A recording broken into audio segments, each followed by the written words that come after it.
Dear friends, why is the dogfight champion, the F-16 Fighting Falcon, still so popular today in air forces around the world, including Pakistan?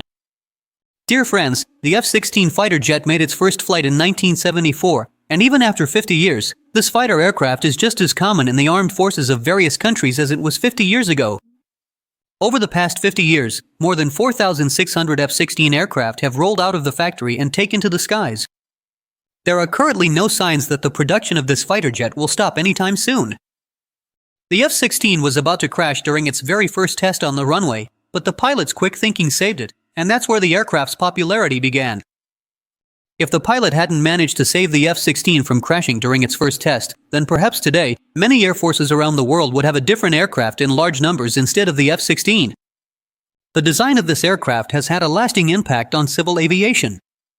For example, even in passenger airlines, the technology that was first used in F-16 aircraft is now commonly used. It is highly likely that at any given time of day, somewhere in the world, there is an F-16 flying in the skies. Since joining the U.S. Air Force in 1978, the F-16 has been inducted into the air fleets of 25 air forces around the world, including the air forces of Norway, Morocco, and Singapore. Designed as a small, lightweight, and extremely fast dogfighter, the F-16 has taken on roles ranging from ground attack to anti-shipping, from photo reconnaissance to destroying surface-to-air missile launchers. Since 2015, it has been the most widely used military fixed-wing aircraft in the world. It is believed that more than 2,000 F-16 aircraft are still performing their duties worldwide today. After Russia's invasion, Ukraine requested military aid from Western countries, which included a demand for F-16 aircraft along with other modern weapons. Ukrainian pilots are currently receiving F-16 aircraft training in Denmark, and the delivery of these aircraft to Ukraine will begin in the summer. Earlier this year, that is, in early January, Slovakia joined the list of countries acquiring F-16 aircraft. Dear friends, keeping any frontline fighter jets in service for 5 decades is no small feat, but the question is, why do air forces around the world still want F-16 aircraft? Perhaps the reason lies in its design and some hard lessons learned from aerial combat in the Vietnam War. During the Vietnam War, MiG-17 aircraft emerged as a major challenge for the U.S. Air Force. During the 1960s, the United States adopted new air-to-air missile technology as the best weapon to shoot down enemy aircraft.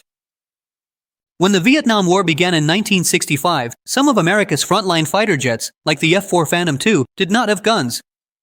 American military planners believed that missiles on the aircraft would be sufficient, but as the war in Vietnam escalated, American fighter jets equipped with missiles began to face off against the smaller, more agile, Soviet-made MiG fighter planes.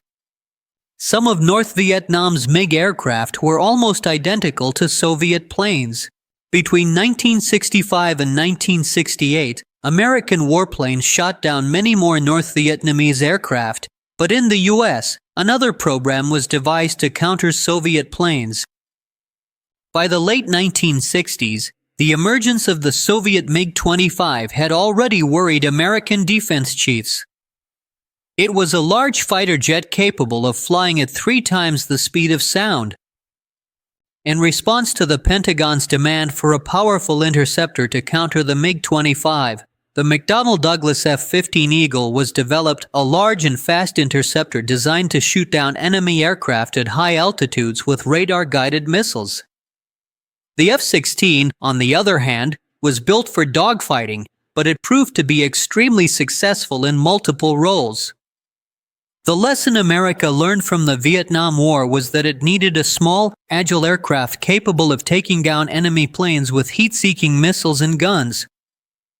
In the coming days, the United States Air Force was going to need hundreds of such advanced fighter jets to bolster its aerial capabilities, and there was a strong and significant possibility that key NATO countries and other crucial American allies across the globe would swiftly follow suit, initiating their own procurement programs.